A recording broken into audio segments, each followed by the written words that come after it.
Thank you so much. And all the very best to you, Nandamuri Tarak Ramarao garu. Wishing you a beautiful journey with this film and in the career also. Thank you so much. And yes, Mari Sri Vishwavikhyata Nata Sarvabhauma Sri Nandamuri Tarak Ramarao gari భక్తుడు director YVS Chowdary గారిని ఇప్పుడు మాట్లాడవలసిందిగా request చేస్తున్నాము. ఈరోజు ఎప్పటికీ నేను నా జీవితంలో ఎప్పటికీ ఎప్పటికీ ఎప్పటికీ మర్చిపోలేని రోజు అండి. ఎందుకంటే నాకు నందమూరి తారక రామారావు గారి యొక్క ఈ ప్రదేశం అంటే నాకు ఒక పుణ్యక్షేత్రము, ఒక దివ్యమైన స్థలము, ఒక పవిత్రమైన స్థలం కింద, ఒక శక్తినిచ్చే స్థలం కింద నేను ఎప్పుడు భావిస్తూ ఉంటాను. నేనే కాదు, ప్రపంచవ్యాప్తంగా ఉన్న నందమూరి అభిమానులు, రామారావు గారి అభిమానులు ఎవరైతే ఉన్నారో, నా ముందు జనరేషన్ కావచ్చు, నా జనరేషన్ కావచ్చు, నా తర్వాత జనరేషన్ కావచ్చు, వాళ్ళందరికీ కూడా ఇక్కడికి వస్తే ఒక రకమైన వాళ్ళకున్న కష్టాలు చెప్పుకొని, వాళ్ళకున్న బాధలు చెప్పుకొని, వాళ్ళకున్న ఆనందాన్ని ఆయనతో చెప్పుకుని ఒక రకమైన ఒక మెడిటేషన్ లాంటిది అనమాట. అంటే అవన్నీ తీరే ఒక సమస్యలకి సొల్యూషన్ దొరికే ఒక ప్రదేశంలాగా నిజంగా భావిస్తాం మేమందరం, రామారావు గారిని దైవంగా భావించే మాలాంటి అభిమానులందరం. అలాంటి ప్రదేశంలో ఒక ఎన్టీ రామారావు గారు, నేను ఎప్పుడు జోహార్ జోహార్ అనేది నా నోట్లోంచి రాదు. ఆయన మనలో ఉన్నారు, మాతో ఉన్నారు. మరణం లేని జననం, రామకృష్ణ గారు చెప్పినట్లుగా, మేమందరం భావిస్తున్నట్లుగా ఆయన ఎప్పుడు మనతో ఉన్నారు. తెలుగు జాతి ఉన్నంత వరకు ప్రతి వ్యక్తిలోనూ ఉంటారు, చరిత్రలో ఉన్నారు.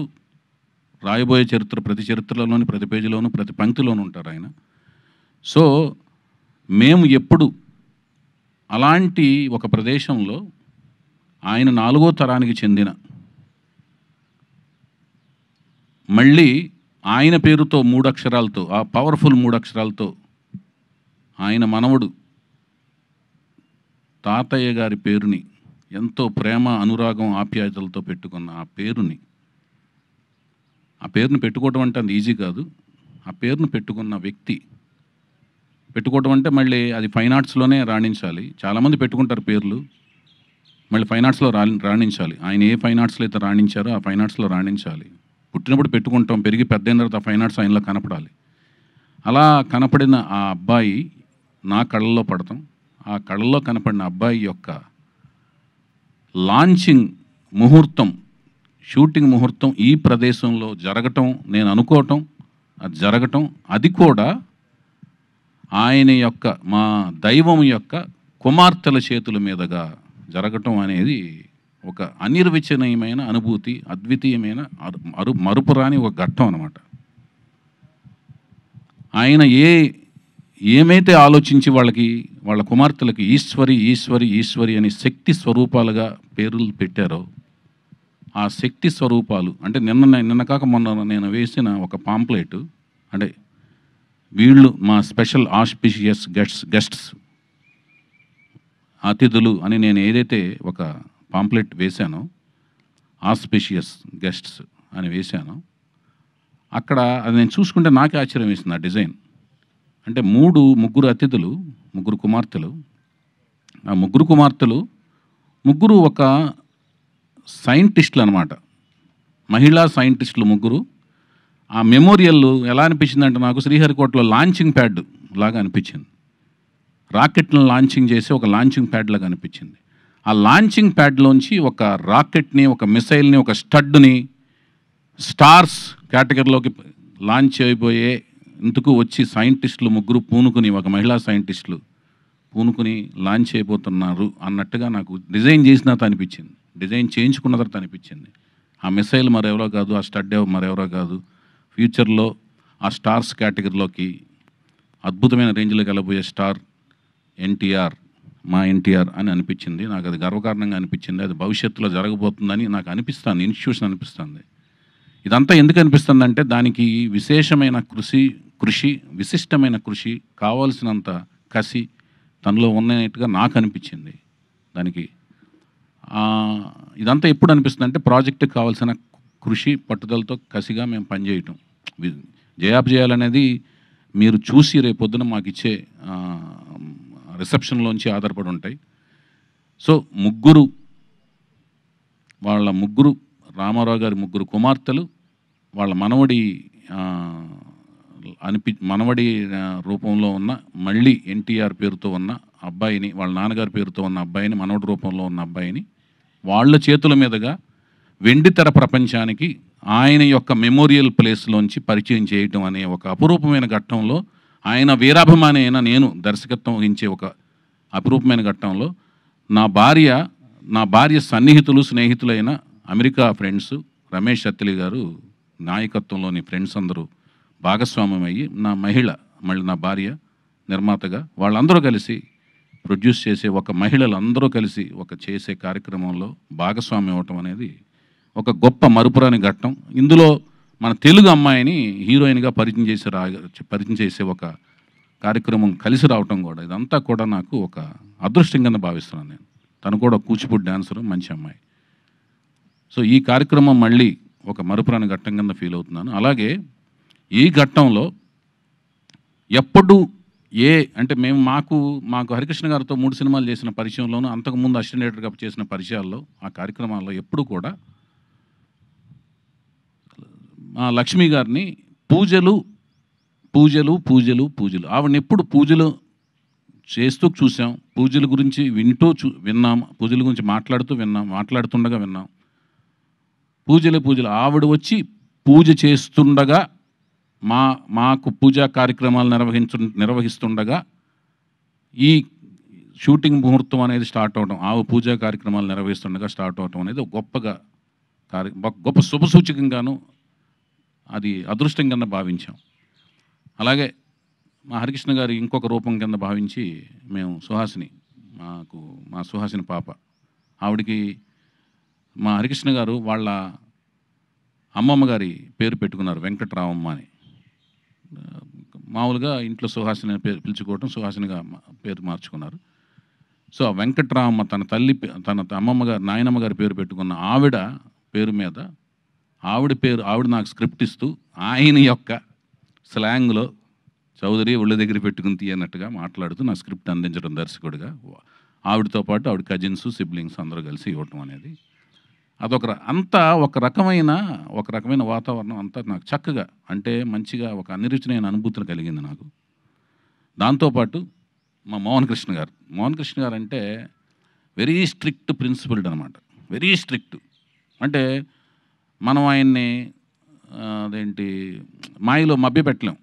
మనం మభ్య పెడతాం అనుకుంటే తెలిసేలోపు స్ట్రిక్ట్గా మారిపోతుంటారు. ఆయన్ని అసలు మభ్య పెడతాం కష్టం. అలాంటి ఆయన్ని ఒక షాట్గానే అడిగిస్తే ఆయన దేవుళ్ళు ఒప్పుకోవటం, ముహూర్తం షాట్గా ఆయన డిఓపి కింద మాకు చేసుకోగలగటం. అంటే రామారావు గారిని డిఓపిగా చేసిన ఆయనతో మా ముహూర్తం షాట్ చేసుకుని మళ్ళీ మనవడి యొక్క ముహూర్తం షాట్కు డిఓపిగా ఆయన చేసే ఒక విచిత్రమైన, ఒక అనిర్వచనమైన సంఘటనలో ఆయన లాక్ చేసుకోగలగటం, ఇవన్నీ కూడా అన్ని విచిత్రంగా జరిగినాయి. అలాగే ఎక్కడో ప్రపంచంలో ఒక టూర్లో ఉన్నారు మా రామకృష్ణ గారు. మాకు నందమూరి అభిమానులందరికీ ఒక ఆక్సిజన్ లాంటి ఆయన. ఎందుకంటే ఎప్పుడు వెళ్ళినా కూడా నవ్వుతూ మాడుతుంటారు. ఆయనకి ఏం కష్టాలు ఉన్నాయో, ఏమున్నాయో ఏం తెలియదు, ఎన్ని పనులు ఉన్నాయో బిజీగా. ఏమన్నా ఆక్సిజన్ మీరు మాకు కనపడగానే మాకు కార్బన్ డైఆక్సైడ్ ఎక్కడ ఉందో తెలియదు, కానీ ఆక్సిజన్లా ఫీల్ అవుతాం మిమ్మల్ని. సో మీరు చూడండి ఎంత ఓపికగా ఉన్నారో. అందరి గెస్టులందరినీ పంపించేసి మీరు ఒకటే మాట అన్నారు, నేను ఈ కార్యక్రమానికి నేను హరికృష్ణగానే, నీకు నేను హరికృష్ణలాగా నేను ఉంటా అని కొబ్బరికాయలు కొట్టే వరకు పక్కన నుంచి ఉన్నారు ఆయన. సో మా హరికృష్ణ గారు, అలాగే ఇందాక మా రామ్ చెప్పినట్లుగా ఈ మొత్తం కార్యక్రమాన్ని పైనుంచి దివి నుంచి మా నందమూరి అంటే లక్ష్మీ చౌదరి గారు, వెంకటరామ గారు మాకు తెలిసిన, ఆ తర్వాత జనరేషన్లో అయిన మా రామారావు గారు, పక్కనే త్రివిక్రమరావు గారు, ఆ పక్కనే నుంచి చూస్తున్న సాయికృష్ణ గారు, మా హరికృష్ణ గారు, ఆ పక్కనే ఉన్న మా జానకిరామ్ గారు, ఆ పక్కనే ఉంచిన మా తారకరత్న గారు, అందరూ ఈ కార్యక్రమాన్ని చూస్తూ పులకించిపోతుంటారు. వైవిఎస్ చౌదరి మన కుటుంబ అభిమాని, సరదాగా మంచిగా కష్టపడి సినిమా తీస్తున్నాడు మనోడితో, నందమూరి తారక రామారావుతో అని. అలాగే ఈ మన సినిమా అనుకున్న కాడి నుంచి అందరి ఆశీస్సులు ఉన్నాయి, అందరు కుటుంబంలోని అందరి ఆశీస్సులు, రకరకాల అందరూ కుటుంబంలోని తను చెప్పినట్టు తన తాత వ్యవసాయ వాళ్ళు, అందరూ యంగే, కానీ తాతయ్య వరుస అవుతారు. ఎందుకంటే అతను 4th జనరేషన్లో ఫస్ట్ పెద్ద కిడ్, జానకి రంగారావు 3rd జనరేషన్లో పెద్ద కిడ్, ఇతను 4th జనరేషన్లో పెద్ద కిడ్. సో అందరూ పాపం ఇతను యంగ్, తొందరగా యంగ్, వాళ్ళు తొందరగా ఓల్డ్ లాగా కనపడతారు, కానీ అందరూ యంగే. తాతయ్య వరుస వాళ్ళు అందరూ సపోర్ట్ ఉంది. అందుకనే ఈరోజు చూసుంటారు ఎంతమంది అన్ని జనరేషన్స్ వాళ్ళందరూ వచ్చారు, ఫ్యామిలీ కుటుంబీకులు అందరూ వచ్చారు. అలాగే బాబాయ్ జనరేషన్స్ అందరూ కూడా సపోర్టు ఇచ్చారు. వాళ్ళు ఎలా ఉండాలి, మోరల్స్ ఎలా ఉండాలి, సినిమా ఫీల్డ్ ఎలా ఉండాలి, వాళ్ళ ఎక్స్పీరియన్స్లు చెప్పి ఇతను ఎలా మెలగాలో చెప్పారు. తాతయ్య వరుస వాళ్ళు వాళ్ళ ఎక్స్పీరియన్స్లు చెప్పి ఎలా మెలగాలో చెప్పారు. వాళ్ళందరూ కూడా బిజీ షెడ్యూల్స్లో ఉన్నారు. ఒక్కో కార్యక్రమంలో వాళ్ళు ఎలాగూ బ్లెస్ చేస్తారు తన కెరీర్లో, అవన్నీ కూడా ఉన్నాయి. తనకి అందరూ అండగా ఉంటారు.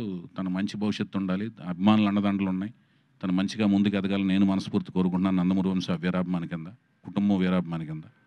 సో ఇవన్నీ పక్కన పెడితే మేము సినిమా ఏం తీయబోతున్నాం, ఒక తెలుగు సాహిత్యం, తెలుగు సంప్రదాయం, హైందవ సంప్రదాయం, హైందవ సంస్కృతి మీద కీరవాణి గారి కాంబినేషన్లో, చంద్రబోస్ గారి సాహిత్యంతో, బుర్రా సాయిమాధవ్ గారి యొక్క పదునైన మాటలతో, చక్కటి నేటివిటీ మాటలతో నేను నా సాయశక్తుల ప్రతి సినిమా వచ్చినట్టు అప్డేట్ అవుతూ మంచి కథ తయారు చేసి కష్టపడి, నా సాయశక్తుల కష్టపడి మంచి కథను తయారు చేశాను. ఆ కథ మీకు నచ్చుతుందని ఆశిస్తున్నాను. వీళ్ళందరితో కూడా మంచిగా కోచింగ్ ఇచ్చాను. తర్వాత మీరు చూసి దానికి నాకు రిజల్ట్ ఇస్తే దాన్ని బట్టి మేము ముందుకు వెళ్తాం. మంచిగా కష్టపడతాం. మేము చేయగలిగింది ఏంటంటే కష్టపడి పనిచేయటం. అది మేము సాయశక్తులా కష్టపడుతున్నాం. మేము కష్టపడుతున్నాం, వాళ్ళు కష్టపడుతున్నారు. కష్టపడి పనిచేస్తున్నామని ప్రామిస్ చేయగలుగుతున్నాం. మీరు రండి, మా కష్టాన్ని చూడండి, ఆశీర్వదించండి మనస్ఫూర్తిగా కోరుకుంటున్నాం. అట్లాగే షెడ్యూల్స్ దీని తదనంతరం మేము నెక్స్ట్ ప్రకటనలో continuous of schedules, songs recordings, అన్ని వివరాలన్నీ కూడా నెక్స్ట్ మా పిఆర్ఓలు, మా వంశశేఖర్ల ద్వారా మీకు తదుపరి వివరాలన్నీ తెలియజేస్తాం. మరొక ముఖ్యమైన విషయం ఏంటంటే ఇంకా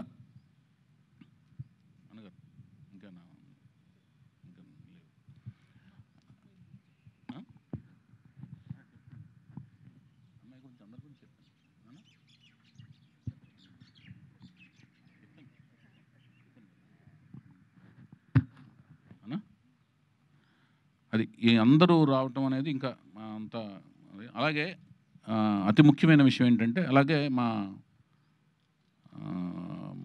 పూజా కార్యక్రమంలో ముఖ్యమైన అంశం ఏంటంటే, వసుంధర గారు ద్వారా నా వైఫ్కి తను ఫస్ట్ టైం ప్రొడ్యూసర్ అయింది కాబట్టి తాంబూలంలో తను కలిసి రావాలని చెప్పి తను తాంబూలం చక్కగా స్వయంగా ఇచ్చి, వసుంధర గారు తనకి మంచి లక్ష్మీ సౌభాగ్యవతిగా డబ్బులు, మంచి లాభాలు రావాలి ప్రాజెక్టు ఫస్ట్ టైము కీర్తి ప్రతిష్టలు ఆల్రెడీ వస్తూ, దాని కీర్తి ప్రతిష్టలు వస్తే డబ్బులు కూడా వస్తాయని చెప్పి ఆవిడ దీవించి ఇవ్వడం అనేది తనకి మంచిగా రావాలని తను దీవించి ఇచ్చారు. అది కూడా మాకు మంచి చేస్తుందని మేము వసుంధర గారి ద్వారా వచ్చిన అది కూడా మంచి ఆశీస్సులుగా మేము భావిస్తున్నాము. అలాగే ప్రతి ఒక్కరూ అంటే